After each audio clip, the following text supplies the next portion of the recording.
space, but people are realizing when you give it to me, the infrastructure is great. They just need to level them out and build something like this.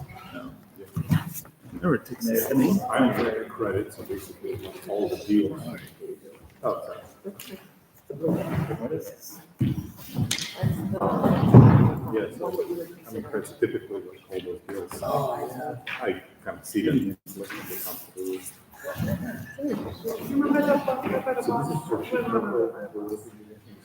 Dude, I think this is the next level conversations that we're having with us.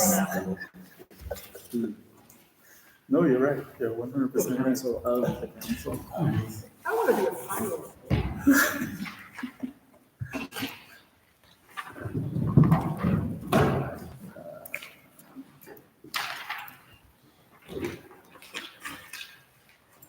Did you finish it at quarter? Okay. It's easier to come here now. Hello, welcome to our Peirce Local School Council regular meeting. Matthew Kwame, and we're going to get this going here. So thanks for joining. We have folks that are joining as we speak. Sorry for the delay there. This thing is never straightforward setting up, but I wanted to make sure we got it going. Before we get started, we'll go ahead and go through our norms. So to our meeting, we'd like to be an active, engaged, contributing participant by sharing perspectives and actively listening to others, to be flexible and respectful of others' time and decisions, to be open to other people's truths and perspectives, be reminded of differences in cultural and social backgrounds. Good. Yeah. Be transparent about concerns. I did not see that. Challenges and misunderstandings. To be reflective, collaborative, and supportive. Always take the work back to student achievement. What can we do to make things better for our students, both academically and socio-emotionally? Respect student, staff, and LSC member confidentiality, unless there's a threat to safety. Meetings should be paused if LSC members or meeting participants experience harm due to their identity, including but not limited to gender, sexual orientation, race, etc. The harm should be named. And understand that not everything has a right now solution, and trust that the process is ongoing. With that, I'd like to do a roll call. Matthew Kwame, parent rep. Lori Zany, principal. Rich Fabian, teacher rep. Oh, I'm sorry. Adrian Bashi, student rep. Nicole Granicki, parent rep. Matt Lynn, community rep. Sonia Brown, parent rep. Oliver H. parent rep. Eric Oakson, parent rep.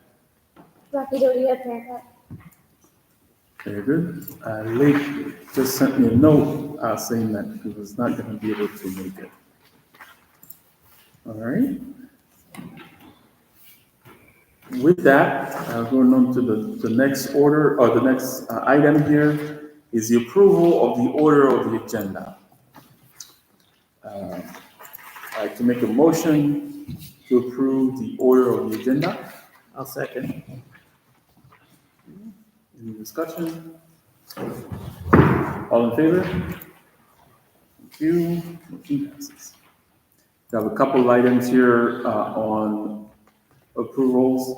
There are a couple. There's probably one or two more down the agenda, but the first two here are, the first one is allow LSC members to join the meeting remotely.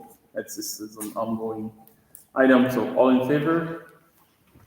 Thank you. The next one is approval of minutes from the December 5th regular special meeting. Raki, I'm sorry, I should have also added the minutes from the regular meeting of February 12th, and I apologize. You did send them, but I didn't put that on the agenda, so I'm going to add that for the next time. But thank you for sending both minutes. So I'd like to make a motion to approve the minutes from the December 5th, 2024 special meeting. For a second. All in favor? Thank you. Next, Adrian, welcome back. It's been a minute. Do you have anything you'd like to share? Yeah, so I do have something. So for the grade levels, what I've seen personally is that use the playground section, right? Right outside when you leave for leave the cafeteria, they usually go through, and since it's been raining a lot, like a muddy part, and sorry, like a muddy part of the playground in order to get in. So that's been like dirtying the playground and making it hard for the janitors, whoever cleans it, to like making the job start. So exercising it.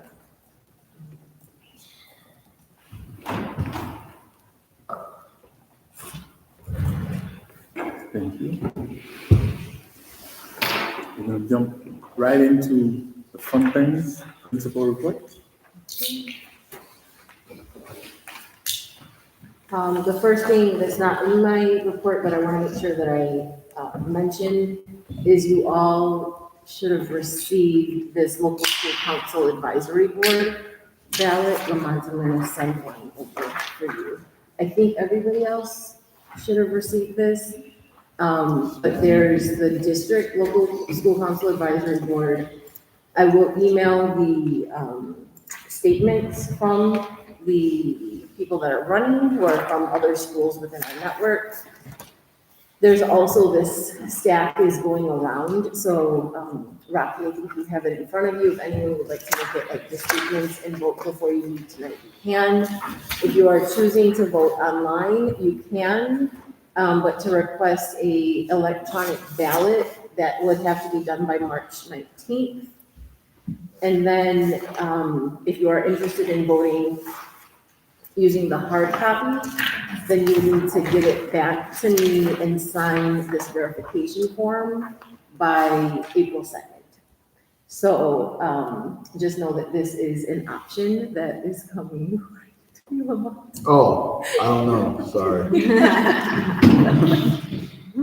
Press too many buttons. So April 2nd is the deadline for returning this.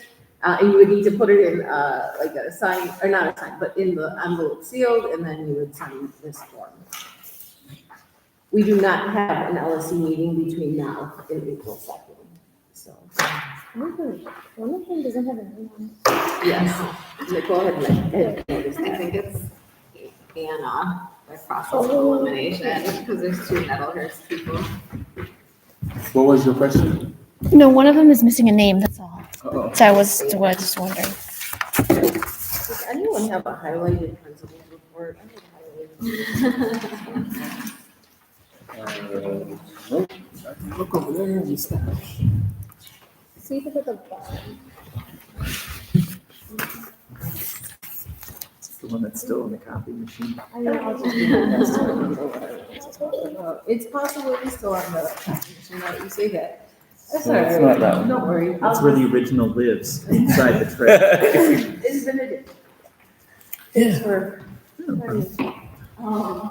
So a few things to highlight from the report. The CIWP team met last Wednesday, March 5th, to review the middle of the year student data for STAR, behavior, MTSS, and student voice. In priority one thing that we thought might happen, given the huge growth that happened last year on STAR, is that we would see some slowdown of growth this year, which we did notice in looking at middle of the year data. The data you will be able to see at the very end of the report. But we are still very close to meeting goals. We have asked teachers to look at who are actual students in the different student groups on STAR. We were able to identify which are students that are not currently at or above. And when doing the math, we're really looking at, can 2 or 3 more students be at or above in each of those groups in order for us to meet the goals that were set. And so teachers had to look strategically in fifth through eighth grade, which students are receiving learning communities in a particular subject? And then was there an opportunity to switch the intervention that was happening, or where we might want to prioritize groupings, and then where teachers might want to strengthen, like strategically, like we're looking at all of our students when we're planning instruction, but really looking at those students that are below grade level and just knowing who those students are as they're planning. So that was talked about in the meeting, and along in meetings with teachers. In priority 2, we're still finding the first goal that we set, which is that the percentage of goals of students meeting their assigned their goals. So like we're looking at like the goals met for students who have an intervention. We're finding that that's actually more difficult for us to monitor because as intervention plans are closed, we don't always see that data. Whereas we thought that it would be much easier. So Kristen Munoz, our IEP, has reached out to the MTSS lead for the district to figure out, is there an easier way for us to get that data? And if there isn't, then we need to shift course on that initial goal of percentage of goals met because it's just hard to track. But we are making improvement in terms of students that are having positive tier movement. In reading. So we are seeing positive tier movement for students in reading on STAR. In priority 3, we have exceeded our goal on student voice, according to the Cultivate survey, and the students will still take that survey one more time at the end of this school year. And then we also talked about student behavior in the middle of the year goal. So that data was looked at as of February. The data between February and March was not yet looked at in that meeting. We've seen an uptick in student referrals between February and March. But as of the February meeting, we were on pace. If we were to have that meeting today, we would not be on target. And so that's like one thing is that as of last week, we were on target. But the other issue, which I had mentioned at last month's meeting, when it comes time to looking at our CLUP during the budgeting process, we might want to consider changing our goal for student behavior because we looked at decreasing the percentage of classroom-based referrals for students with IEPs and students of color. 51% of our student population are students of color, but the goals that we've set are 45% and 35%, which would essentially lead to an over-referral of white students if we were to meet that. One thing that Matthew had pointed out in that meeting is ultimately, and I think I understood what you meant afterwards, ultimately we want to see, it's not about like, the percentage and making sure that we are in alignment, you know, with demographics and student referrals is something that we want to have done. But ultimately, we want to see the total number of referrals decrease because what we are then saying is that students of color, we may still be seeing large numbers of students of color that are referred for classroom-based discipline, even though the percentages are proportional.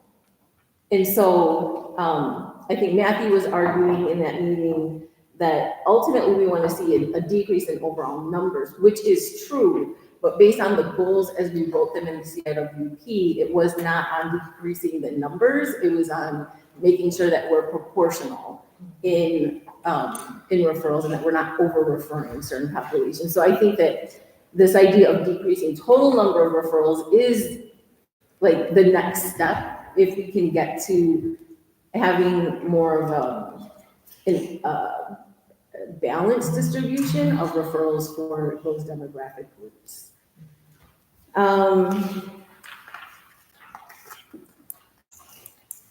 I had indicated one budget transfer, which we'll get to when we get to budget transfers. I did submit an appeal for 1 additional special education teacher and 5 additional special ed classroom assistants.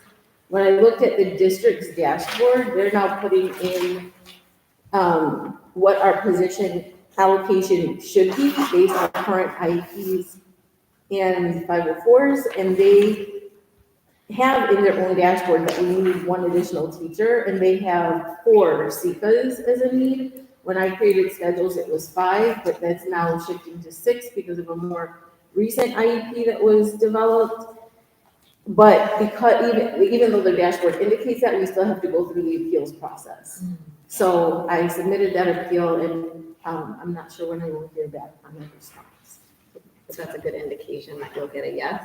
Or at least, I would think 4 of the CEPAs and 1 of the teachers. Is this for the remainder of the school year or for next year? Well, hopefully it would carry into next school year as well.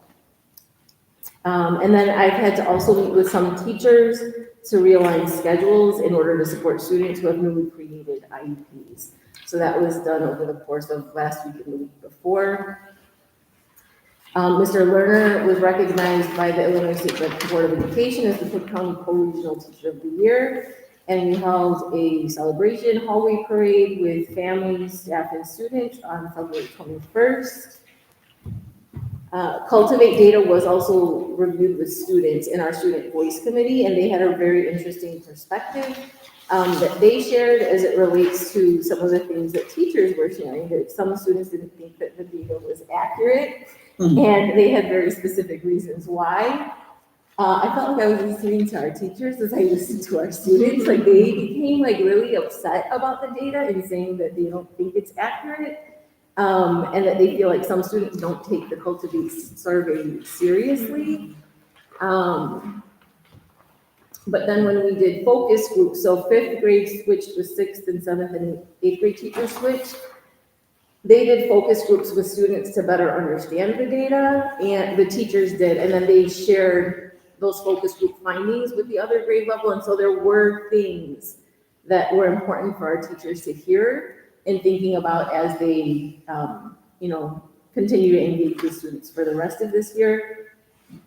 PK through 4th grade teachers had created a student survey that was administered in pre-K and kindergarten. It was done in small groups with the help of additional staff or students to help administer the surveys. And then they were able to look at that data and create action plans. So in pre-K, one of the things that they often came out was that students don't always know or aren't able to articulate what they're learning. And so the teachers had said that it's important that they make a very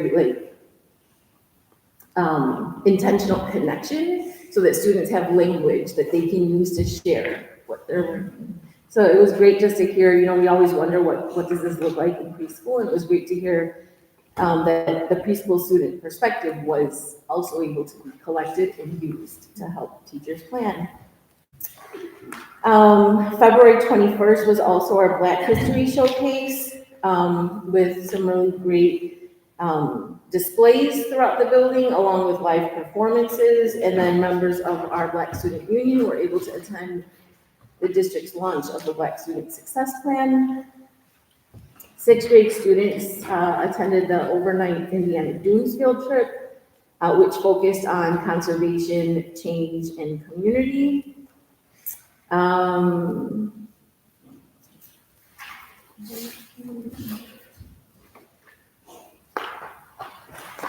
So in the staff student voice committee meeting, our last one, we asked, in the initial one, students had identified bathrooms as being an area of concern.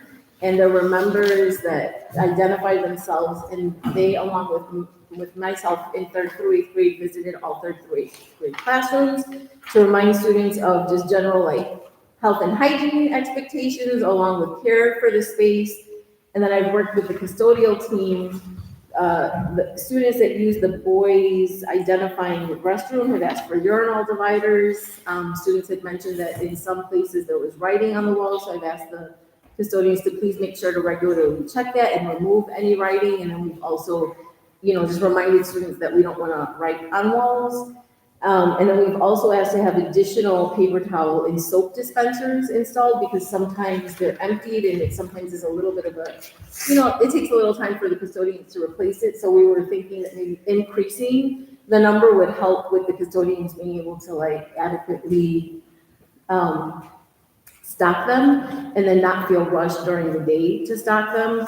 But the students did a really great job of identifying issues and solutions, and then, speaking with me, with their peers, And then we also address cell phone usage because we're seeing an increase of cell phones being used in the bathrooms and at recess. And so our current policy is that cell phones should be put away. We don't have students lock them up. But if these issues continue to happen where cell phones are impacting students' ability to engage appropriately, then we will need to consider possibly tightening up our cell phone policy. We don't want to have to go to micromanaging cell phones, but we, wanted to sort of set the expectation, continue to remind students what we are expecting, and then we will adjust if we need to. And then students also prioritized the areas that they want to focus on having student input. Given the limited time that we have when we meet, they identified in order, the first thing is the school's budget, facility improvements, followed by student behavior, peer relationships, technology and design, field trips, school schedules, class student assignments, staff interviews for new hires, and after-school programs. And then I think recess was also, and then last was recess, which surprised me given the amount of times that I hear about recess. That was the least priority item.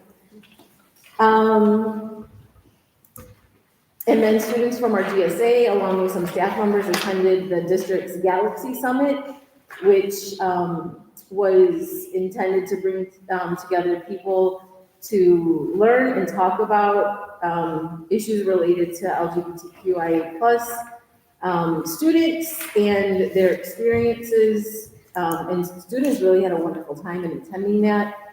They've also expressed interest in hosting an event for Pride Month, and so that's something that is in development, but we're not sure what exactly that will be. The hardest thing has been that Pride Month starts and then school gets out, and so we haven't been able to have something that has been a learning activity. One idea was to also move forward Pride Month to be in that work in May instead of waiting until June. Our testing began yesterday and continued today and next week. There were a high number of students in 7th and 8th grade that were trying to refuse the test.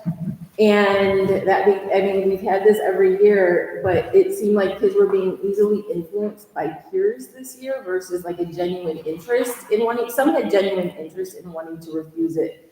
And so I visited classrooms in 7th and 8th grade and just stressed the importance for me as a school leader to have as accurate as possible data as we can get, given that we look at this as an LSC and it's publicly available.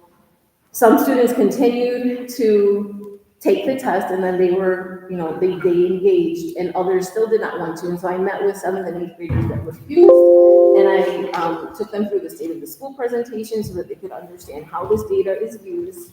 And then there were quite a few more students that said that they now wanted to take the test, and there were still students who still